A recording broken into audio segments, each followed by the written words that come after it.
Mangle भाई थोड़ा ठहर जाए, भाई मैंगल साहब की बात कर रहे हैं ना, क्या कर रहे हैं आप? बात करने दें। क्योंकि इस बारे में तफसीलन तो मेरे ख्याल में हमारे लॉयर जी जो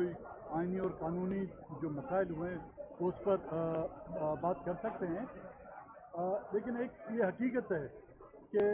जिस आइन की पासदारी हुकूमत को करनी थी, जिस आइन पर अमल दरामद हुकूमत को करना था, या जिस आइन की हिफाजत की जिम्मेदारी जो हुकूमत की करनी थी,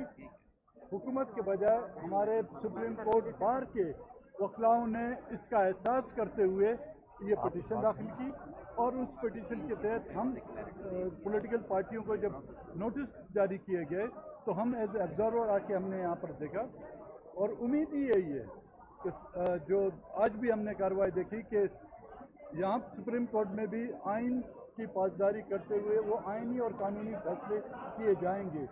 मजीद मेरे ख्याल में हमारे जो लॉयर्स हैं वो उस पर मजीद तफसील से। अब मैं जनाब आज़म नज़ीर तार साहब को गुजारिश करूँगा कि वो आपको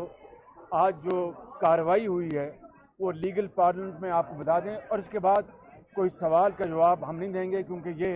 मामला अब सब जुड़े से। जी बहुत बहुत शुक्रिया जी। एक सेकंड ज़रा पहले